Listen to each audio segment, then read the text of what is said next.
Welcome back to Lift You Up Inspiring Health Stories.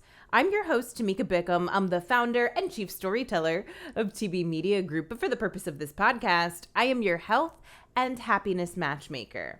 Now, before I introduce you to today's guest, you know what I'm going to ask you to do if you haven't already. Hit subscribe on YouTube, turn on those notifications, and connect with me on LinkedIn because I'd love to stay connected with you. Now, today we are talking all things meditation and some sleep health as well with Ariel Garten. She is the co-founder of Muse. She is also a neuroscientist who's breaking down the benefits of meditation, what it actually is, and how with her company, how they've brought together technology, even though it seems counterintuitive, with meditation to help us improve how we practice. Our physical, mental, and emotional health is not just a want, it is a need for happy lives and prosperous businesses. Lift You Up is the podcast where we share inspiring health stories from business owners who are fulfilling their purpose to live their healthiest lives and helping you do the same. From former TV reporter to marketing entrepreneur and content creator, I care about sharing stories that matter and stories that connect us. I'm your host, Tamika Bickham, your health and wellness matchmaker. Well, today I'm so excited to be joined by, virtually all the way from Toronto, Canada, Ariel Garten. Nice to meet you. Wonderful to be here, Tamika.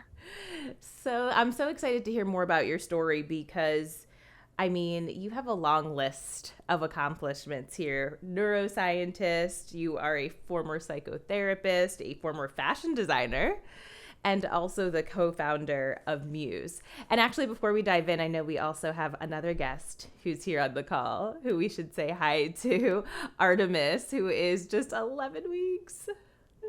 Hi, This is cutie. my sweet little baby. Oh, she's my 11 goodness. weeks old and she's joining me in studio today. And she is just so precious. Is this going to be her first interview? It may be her first interview, for which she has hiccups. She might have been a little nervous. Oh my goodness. Well, again, congratulations. Thank To you. add to your list of accomplishments is also mom. So thanks for introducing us. Hi, Artemis. Here's your little tongue. She's going to lie back down again. I love to dive into your personal story, but before we do that and spend a little more time getting to know who you are, let us know what you do now as the co-founder of Muse and exactly what Muse is. Sure. So Muse is a brain sensing headband that helps you meditate and sleep. So just in the way that a Fitbit will sit on your wrist and give you feedback about your number of steps, Muse can give you feedback on your meditation, and actually even more than just tracking, will teach you how to meditate and also can help you fall asleep and stay asleep. So I've actually got Muses here. So this is a Muse device, as is this one. And they're able to track your brain activity during meditation to give you a real insight into what's going on in your mind. And so Muse actually lets you know when your mind is wandering and when you're focused on your meditation, and reinforces you for maintaining that meditation state. And then as a sleep tool, is able to track your sleep basically as effectively as a sleep lab, and then gives you beautiful meditations and guided experiences that literally walk your brain into sleep to help you fall asleep faster and help you fall back asleep if you wake up in the night. Oh my goodness. Okay, so I'm so excited we're talking about this today. I feel like this is right on time because sleep is one of my favorite topics to talk about, as well as meditation. I'm more of a novice when it comes to that. So I want to dive into more of that. But first, tell me how you got here. Especially, it seems like you have a varied background, as we all do, right? Like there's no one linear path. But what's your background in, and how did you end up co-founding this company?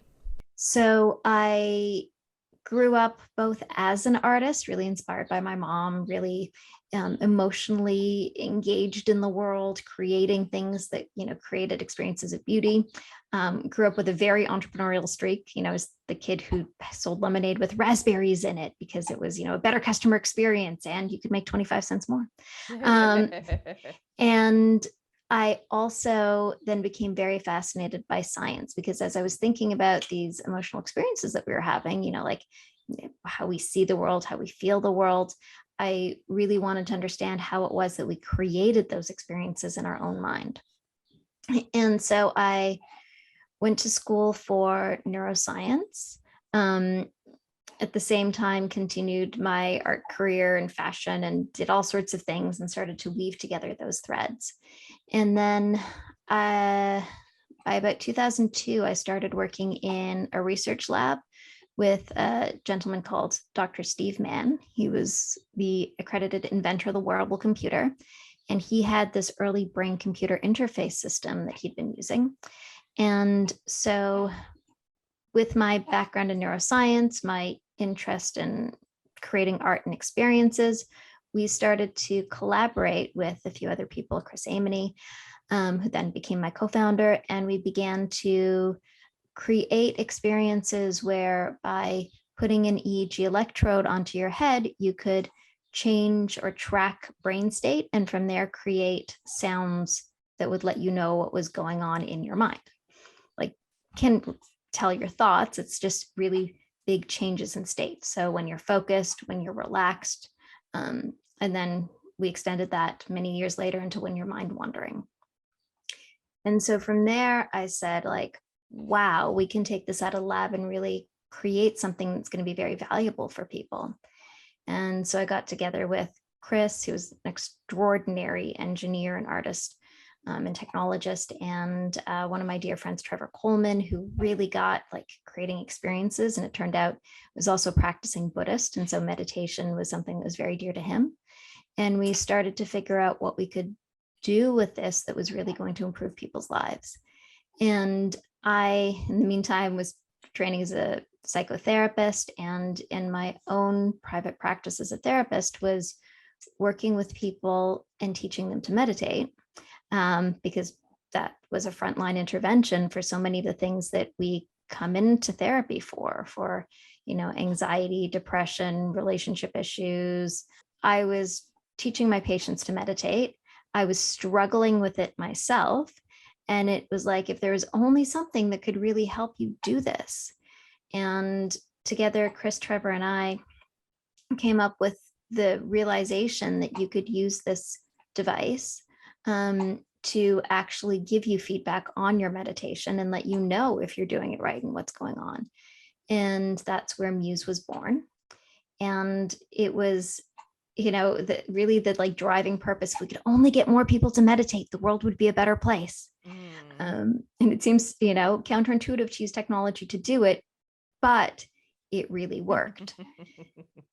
And so we would sit there with, like 50,000 hour meditators on the top of a mountain, seeing what happened as they jumped from brain state to brain state as they went in and out of meditation states.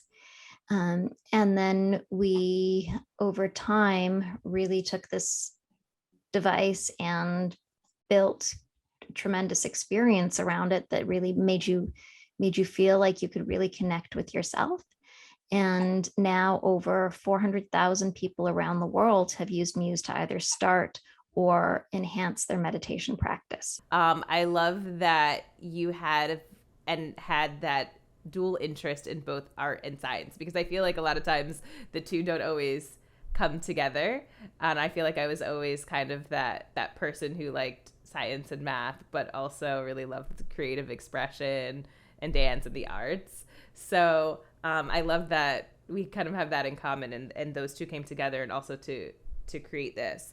Going back to something you said as a therapist, teaching your patients to meditate, and you mentioned that you were also struggling with it yourself. How were you struggling with it? So you hear from my narrative that I was, a high achiever interested in doing a lot of things simultaneously. Right. And so the idea of meditating, of being able to just quiet my mind, which jumped from thing to thing to thing because I had all these ideas and excitement, was, yep, hands up all over the place here, was really hard. And so I, would sit there and close my eyes. And then I'd have a thought and another thought and another thought. And I just get so frustrated at the process because it was like, how is my mind ever going to quiet? How am I ever going to shift my relationship to these thoughts? And it wasn't until we were really building and developing Muse and I started using it through the process of developing it, where I was like, oh, okay, so this is how it works. Meditation is really not the process of trying to get frustrated at your thoughts or stop them or stop you from being an enthusiastic and engaged person. Meditation is the process of observing your own thinking and then being able to choose whether you follow a thought or not, and have a shifted relationship to the contents of your own mind, and the ability to move your attention to the thing that really matters to you in that moment. So in meditation, I sometimes joke that you're probably more likely to levitate than you are to actually stop all your thoughts. So it's not what it's about. Yeah. Our brain generates thoughts, and that's okay. In meditation, what you're doing is you're learning to change the relationship to those thoughts. So instead of a thought coming up and you just following it, like we all do, like, oh, let's think about, Facebook. And now I'm thinking about my friends in Facebook. And then I'm thinking about a donut and. In meditation, a thought comes up, and instead of following it, you observe that you are having a thought. You're like, oh, that Facebook, hey, that's a thought that arose. And then instead of following it, you let it go and you bring your attention to something else. So the most common form of meditation is focused attention meditation. There you focus your attention on your breath. When your mind wanders off onto a thought, you say, oh, that's a thought, not going there now. And then you bring your attention back to your breath. There's an amazing process of unfolding that happens when you engage in your meditation practice, starting from just observing the thoughts to, processes like, hey, maybe all those thoughts that I have about myself, like I'm not good enough, and maybe those aren't even true. And hey, maybe I don't even need to think them every time my brain serves them to me. And hey, it's kind of getting quieter in there and I'm feeling better about myself. How did you start to feel like, hey, I'm getting better at this meditation thing? And then was there a point at which you realized, okay, I am doing that, I'm not struggling with this as much? And then you realized you were noticing. How did you start to notice that it was having this positive impact in your life? Sure. So, at first there was a bunch of struggle because I was really frustrated at the thoughts and like my performance around it.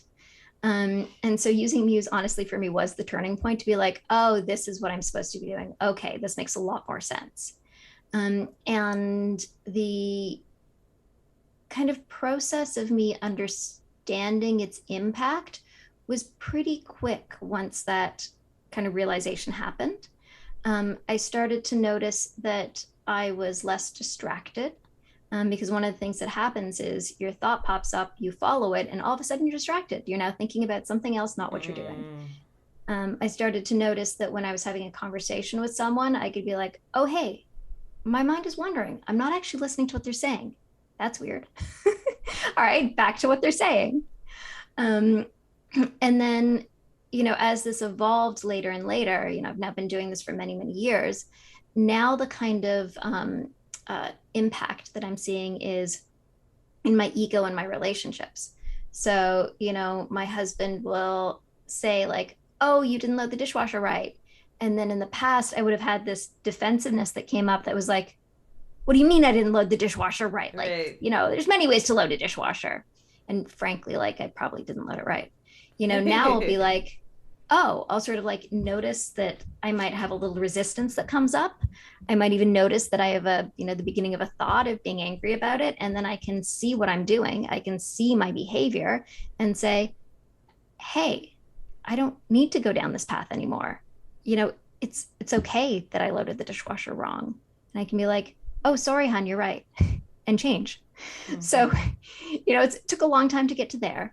But once you begin this process of observation, making better choices, you can all of a sudden see the ways that you're acting, see your like immediate reactions, and have a choice to change them. So, okay, I love that you said that, because it sounds like meditation can really help us with this greater sense of awareness, like sense of calm, and just being more present in the moment.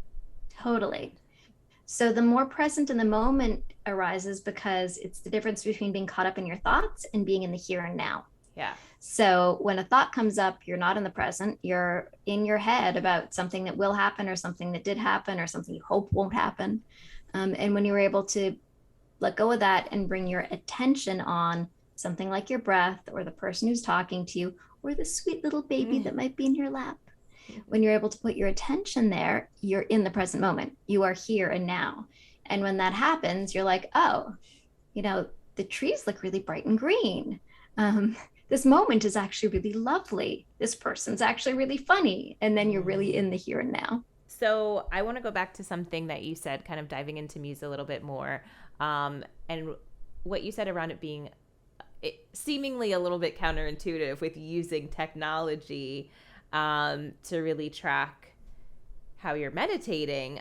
So talk to me a little bit more about that and how you kind of balanced that in a way in your own mind as far as like, and I'm sure maybe is a common objection that comes up from those who do practice meditation as far as like, why do I need to use a source of technology? Yeah, so it's interesting. I was somebody who was never particularly into technology. I'm into nature and the self and being and connection and all these much softer things. And when we started to work with the early technology, the question that we had is, how can we put this best in service of humanity? How can we really help this to connect people to themselves rather than disconnect them from themselves, which technology tends to do? And so we created an experience that really lets you hear what's going on in your head during this practice of meditation. And it's really like you're hearing your own mind. You're connecting more deeply with yourself. And as we look at the roles that technology can play, sometimes they can disconnect from you, but sometimes they can give you greater insight. So, a telescope is technology, and that lets us see the stars. It lets us see the things that aren't there. Glasses are ancient technologies. Microscopes let you see smaller and smaller things that you wouldn't otherwise know.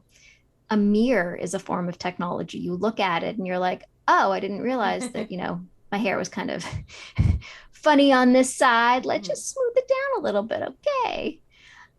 So, technology is something that can give you experiences that are existing senses. Maybe you're not as good as sensing yet. And ultimately is a tool that teaches you, because it's not about, technology doing the thing. It's about something that can just teach you more efficiently than you're currently learning, give you deeper insight so that you can then take that skill that you learned into the world free of the technology, into the world and just be in the world and do the things you need to do. So then that brings up the question, how do we know that we're doing meditation right? Or how does Muse help us know that we are doing it right? Sure. So Muse works with a number of different forms of meditation. In our Muse Mind meditation, it's focused attention. So you're putting your attention on your breath, and eventually your mind will wander. And when you're wearing Muse, we actually translate those experiences into guiding sounds. So when your attention is on your breath, you're hearing the sounds just very calm and peaceful. And then as your mind wanders away into a thought, you start to hear a storm pick up. So, the rain will get louder. And then that's your cue to say like, hey, you're in a thought. Reminder, you're now thinking. And then it becomes your cue to let go of that thought, bring your attention back to your breath. And when you do, the sound gets softer again. So it's this really beautiful experience. It sounds like your own mind, cues you to when you're wandering, and really lets you know when you're in that state of focused attention, the meditation zone, and reinforces you for being and staying there. And then after the fact, you get data, charts, graphs, scores. And then we have other forms of meditation, one for the heart, where you're actually listening to the beating of your heart like the beating of a drum.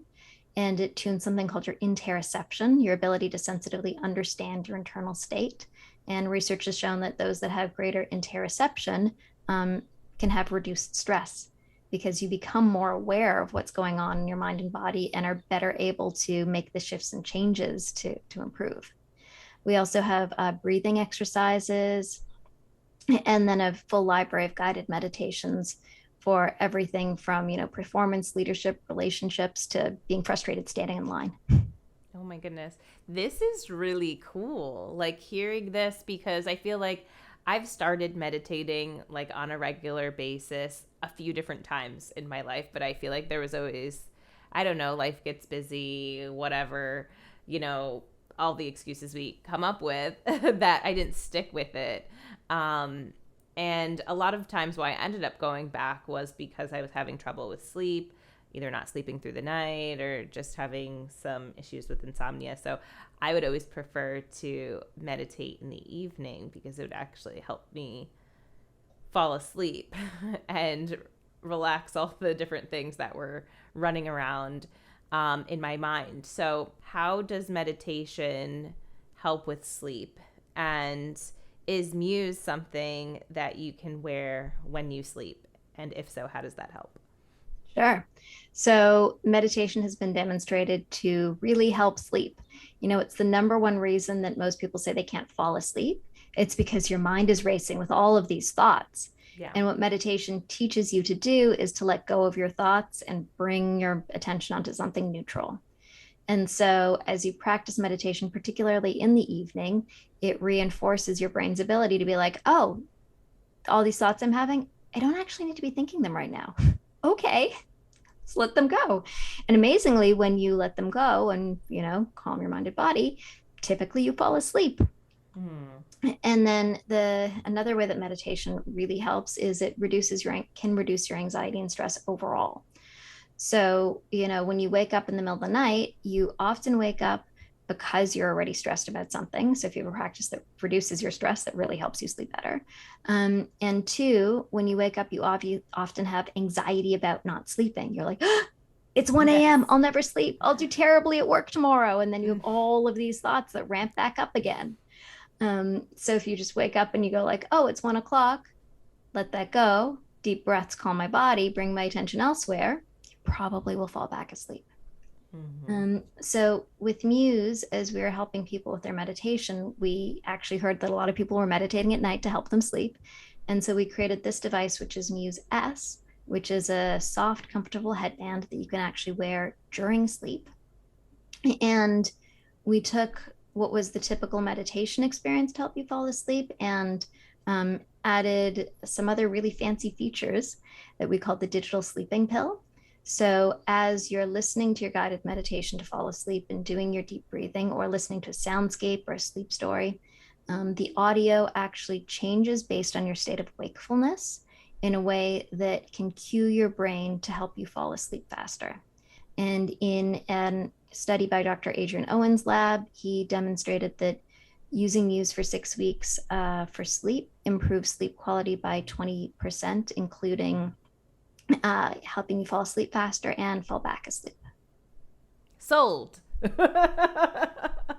This sounds amazing. Also, you said the numbers 400,000 people around the world have used Muse, which is amazing. But like everything you're talking about, the technology, the headband, like this does not sound like, a simple task. This is a pretty big undertaking to develop this. So I guess when you were going through this, and having been formerly a psychotherapist, what prompted you to really say, hey, I'm going to take this big leap or correct me if I'm wrong if it wasn't a big leap. I'm just, that's my assumption, and co-found this company. What was going through your mind? So at first it was, we have this technology that's so incredible. It's letting us gain insight into ourselves, into our mind, connect with our mind in a new way. The world needs to know about it. And then as we really crafted the meditation tool, the driving force was we need to get more people to meditate. And if we do that, it hopefully will help people reduce their fear thinking, their ego, their stress, all of these things that drive us in unhelpful ways. And so the big leap, was a series of very small steps. it was a series of, oh, this is a good idea. Let's take it to the next step. Let's take it to the next step. And then before we knew it, I went and I raised some money. We had a whole bunch of interns working for us and some developers. We started to work on the form factor of the headband. And we really just started down the pathway of creating what we never realized was going to be, a device that's used worldwide. Over the last several years, we've been kind of seeing this shift that continues in a way, at least from what I see, to ramp up around general wellness, mental health. But did you see that really impact your business as well over the last 2 years with COVID, the pandemic, people really having a lot of increased anxiety around that and wanting to focus on some more of these wellness practices? Yes. So at the beginning of COVID, there was a huge spike in people using the meditation tool. And, we got flooded by calls from people who were like, I bought this device 4 years ago. And, then I gave it to my friend and then I just borrowed it back from them because I need it. And the battery's dead because I bought it 4 years ago. What should I do? Yeah. It was like an unbelievable surge of people grabbing the tools that they needed to do. But it was interesting as the pandemic went on, sometimes there would be, compounding experiences like the Black Lives Matter riots that really raised people's stress and anxiety. And we actually found at that point, there's kind of two different responses. Some people doubled down and meditated more every day and longer. And other people just got so freaked out, they dropped all of their tools and forgot everything they should be doing to reduce their stress. Mm-hmm. And now we've seen more of an evening out. We're out of the crisis period. We also saw that a lot of people were having serious troubles with sleep. Sleep became a much greater issue for most people through the pandemic. Some people were able to sleep better because your schedule changed. But for a lot of people, the anxiety made sleep really hard. And so it became really key to us to create a tool that could help sleep specifically as we all deal with the kind of post-pandemic, how do I return to living a normal and happy life? Like, how do I get my cortisol levels? How do I get my adrenal systems? How do I get my fight or flight response back down again? Because it's been so ramped for so long. Awesome. And I always like to ask a health tip. Let's say outside of using Muse, anything health, wellness, happiness, like a daily practice that you implement in your life that you feel like allows you to show up as your best self, something actionable that people can take away with them. Sure. So, the obvious one, of course, I'll give you a second tip, but the obvious one, of course, is meditation. Yes. And most people ask questions like, how often should I meditate? And the answer is start off small, 2 to 3 minutes a day, work your way up to 5. You can then work your way up to 10. When to do it, whenever works for you. The idea is it's a practice, so just do it regularly and daily. My other tip, the thing that really helps me in the mornings, is to spend a few minutes in the morning before I get out of bed and really just fill myself with love. And how I do that is I imagine the sensation of love moving through my body, emanating from my heart and moving through me. And in doing so, I'm able to wake up just filled with love and peace. During the pandemic, I had a practice of moving the sensation of safety through my body. And that's how I got through a lot of it, feeling much saner and not being very scared and freaked out. Because I would actively work with these feelings in my body, moving them through me, allowing them to perfuse every corner of my cells, and then really shifting my mindset from that.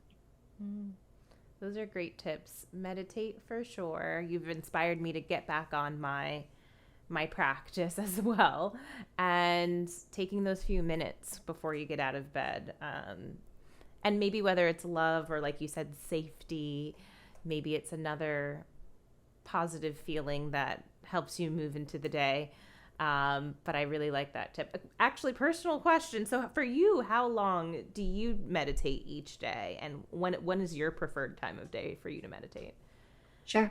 So my meditation practice has many forms to it. There's In the standard meditation practice, you focus your attention on your breath. Obviously, I have a little baby here who's happily in my lap at the moment. And so focusing my attention on her breath is a meditation that I do.